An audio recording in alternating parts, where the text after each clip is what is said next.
Welcome to this is not really a reading. This is Tucson Community Fellowships. I'm going to answer the questions. Sorry that I didn't get to this on Saturday. It's a little different this week. Pastor Betsy had a chance to go away this weekend to celebrate her anniversary with her husband. Sorry about that. So yeah, Pastor Betsy had the chance to go away and celebrate her anniversary this weekend. So it's just me this weekend. But happy anniversary to Betsy and Chris. 25 years, guys. That's exciting. But yeah, so we had one question this week, and it was actually one of the ones that we kind of lost last week and were able to recover. So the question came from 2 Samuel 24 and 1 Chronicles 21 and 22. And the question was about why the census that David took was considered a sin. And it was punished with pestilence against Israel. And so what happens is that David it's after they've had these victories against the Philistines, and then there is they've had lots of victory against the Philistines, and then David comes back, and it says at the beginning of chapter 21 in First Chronicles 21, it says, "Then Satan stood up against Israel and moved David to number Israel. So David said to Joab and to the princes of the people, 'Go number Israel from Beersheba even to Dan, and bring me word that I may know their number.' And Joab said, 'May the Lord add to his people 100 times as many as they are. But my lord the king, are they not all my lord's servants? Why does my lord seek this thing? Why should he be a cause of guilt to Israel?' Nevertheless, the king's word prevailed against Joab.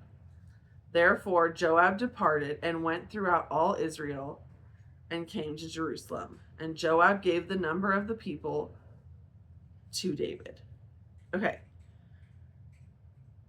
Later it says that this was counted as a sin, that David realized this was counted as a sin, and that David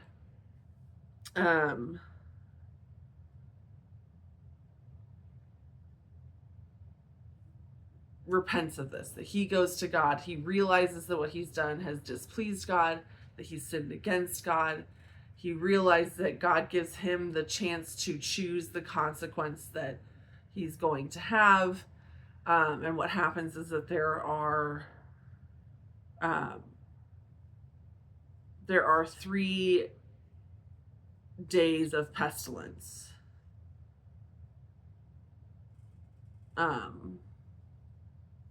Against the people of Israel, which may not sound like a lot. It's 3 days, but 3 days of pestilence in which 70,000 men of Israel died.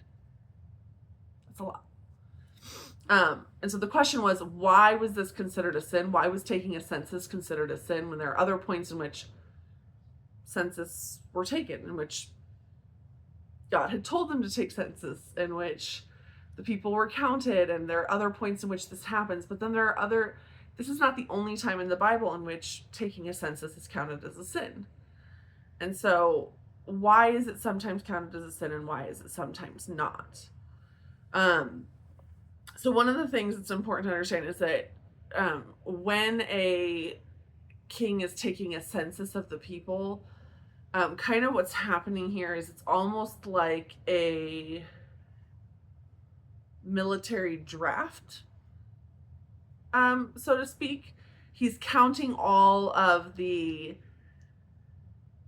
military aged, able-bodied men, and he's doing so in order to count his might and his ability to conquer.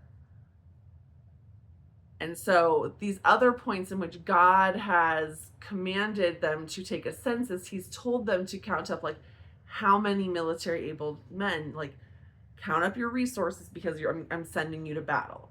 Count, and here God has won this great victory for them. And David's response to God winning this great victory for them is, let me count up my men. Let me count up how many men I have that I can continue to show my might. It becomes about his strength as a military leader. It becomes about his might as a military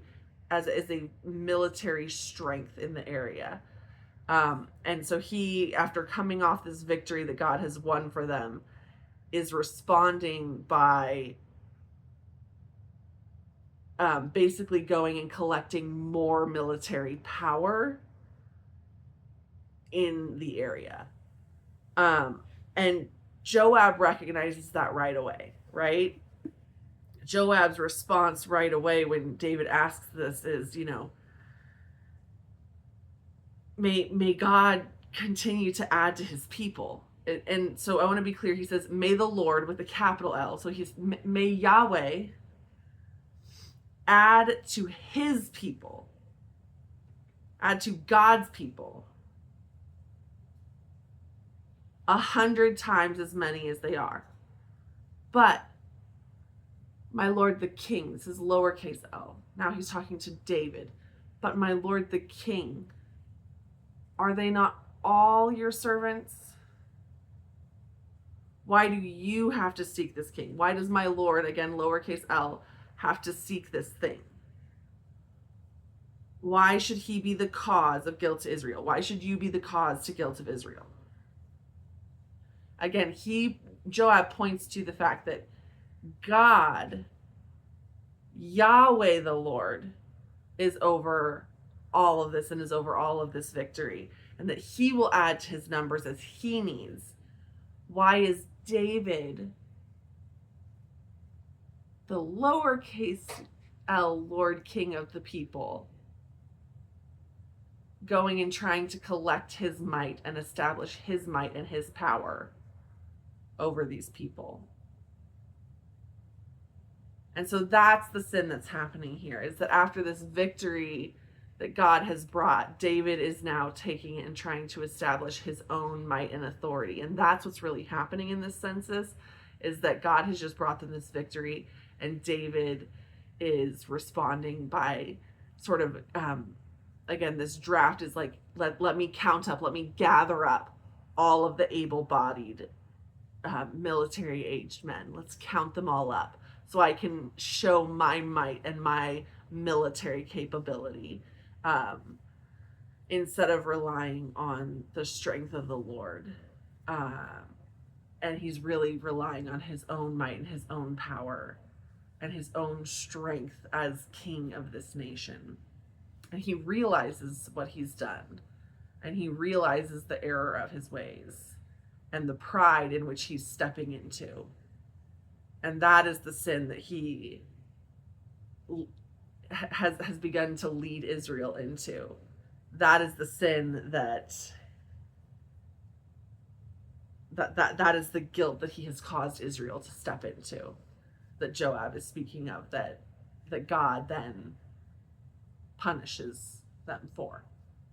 So if that answers your question. As always, keep the questions coming. Have a great week, and we will be back next week to answer more questions. Have a blessed week, everybody. Bye.